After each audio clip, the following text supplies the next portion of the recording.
This is Simone Bridges with Black Sports Online. Joining us today, we have former WNBA legend Lisa Leslie. Lisa, how are you doing? I'm doing wonderful. How are you, Simone? I'm good. Thanks for joining us. Let's jump right in. So, Lisa, with the women's basketball tournament right around the corner, how different would you say the game is today than when you first played at USC? I think the game has moved to a place where it's much more finesse, but the players have really improved their game, their ability to dribble, their quickness, their ability to shoot by leaps and bounds. So it's really great to see how the overall athleticism has improved. And, work ethic. I think work ethic is really key. When we played, back in the day, I think it was a much more physical game. It was all about, sort of a lot of heart. Whereas I think, not that the players don't have heart now, but they definitely play a much more finesse game, and I like it. I really have been enjoying watching women's basketball this year. How would you describe your impact on the popularity of women's basketball? Well, I think that's kind of hard to verbalize what my impact has been, but I guess just in the response that I get from all of these college players and even WNBA players looking up to me and, watching the WNBA when it first began, they feel like, as they saw me and this is what they wanted to do, and I feel grateful for that. But I always say, I wasn't the first. There were so many women who came before me, Ann Myers and Cheryl Miller, Babe Dixon. We can go all the way back in history. So many great women, Pat Summitt. And so I just feel like, I had the torch passed on to me, and I ran as far as I could with it, and then, pass it on to the next generation. Okay. Do you think that women's basketball has more potential to grow, and what do you think it's going to take for that to happen? I always believe that our game can continue to grow, whether it's from, a player standpoint, women are getting bigger and stronger and they're jumping higher. I think we shoot the ball with the outstanding shooting percentages, whether it's free throws, in the paint or from three-point range. Just the continued progress in women's sports in general continue to grow. And I think the media and the coverage that we're starting to get, we have ESPNW now. There's so many, outlets that are supporting women's basketball, and that is all great for our brand. Okay. Just to continue with that, when the Seahawks recently won the Super Bowl, and a lot of news outlets were saying it was Seattle's first championship since 1979. And this upset a lot of WNBA fans and people associated with the Seattle Storm because, they won titles twice in 2004 and in 2010. What are your thoughts on that? And what do you think it will take for people to start recognizing, the WNBA is a legit sports organization and they deserve respect just as much as any men's team? I did hear that, and I was very disappointed with that report.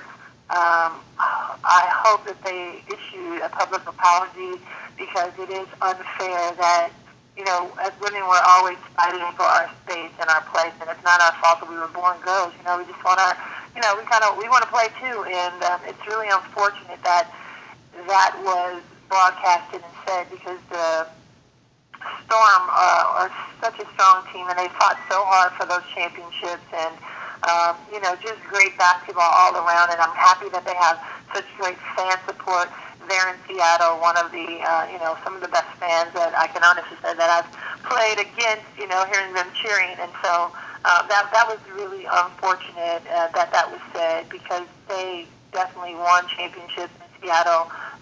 As a whole, state should definitely recognize that. Okay.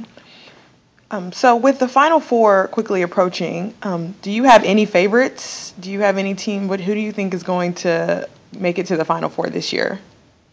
Well, the Final Four, being a West Coast girl, I'm always pushing for Stanford to get all the way through. If USC can't get there. And then I do believe Louisville will make it back to the Final Four. I think they have a really strong team and they work hard. Notre Dame has just been tough to deny. They played so hard, and Muffet McGraw has them, really executing both offensively and, more importantly, defensively. And then UConn. UConn is just so unstoppable, and I love the way Gino has his players playing. I mean, they play and practice hard like it's your last day. And, if you could just breed players to have the mentality that most of the UConn players have, and I've had the opportunity to play with a lot of them in the pros, they're for real. They're strong. They work hard. They have the heart and the effort. And those are the things you really can't teach. I'm not sure when I look at Baylor. I think Baylor and Notre Dame will meet, and it'll be interesting to see how that plays out if there is an upset there. Yeah. Okay. So Lisa, can you just explain to us a little bit about the Capital One Cup and exactly what your responsibilities are as the advisory board member? Yes. Well, every sport has bragging rights, and this is really no different. Whether you play soccer or basketball, you want your school to have the bragging rights, and that's what the Capital One represents. It's the ultimate bragging rights in college sports. And so who doesn't want their school and athletic program, to reign above anyone else's? I'm always biased because I wish SC had more championships so I could talk trash, especially to the Bruins, but it's not happening right now, but, we're pulling for them. And I got involved because I just think that it's a great opportunity for student athletes, both on the field, and in the classroom to further their education. So the winner of the men and women's athletic program earned the Capital One Cup trophy, which we will present to them at the ESPYs, but they also earn a combined $400,000 in student athlete scholarships at the end of the spring athletic season. Very cool. So, being the advisory board member, what exactly do you do for the Capital One Cup?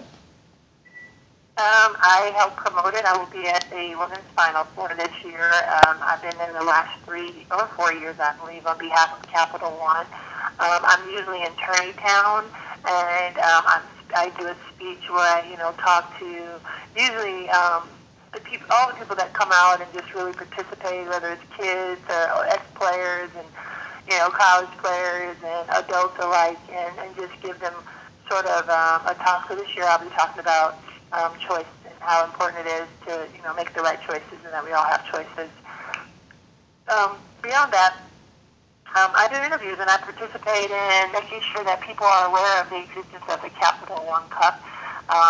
That's where we really want for our schools, but we also want for fans to participate and take part in it. And in fact, you can let the fans know they can go to Facebook.com/Capital One Cup to find out more, or they can follow at Capital One Cup on Twitter.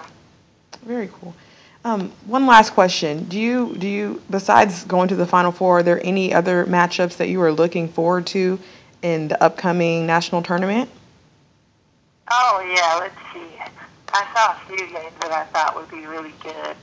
I think that South Carolina and Stanford, if those two, get and do what they're supposed to do, they could meet each other, and that'll be an interesting matchup. Don Sterling, one of my favorite people in the world, will play against one of my favorite coaches in the world, Tara Vandermeer, and it'll be an interesting coaching matchup to see those two fight it out.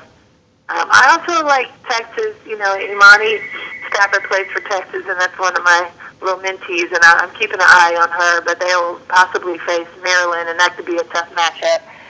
But I'm interested to see how Imani will do in her sophomore year. Well, awesome. Thank you so much. Really appreciate it. Good luck with everything in the future. Thank you. Have a great day.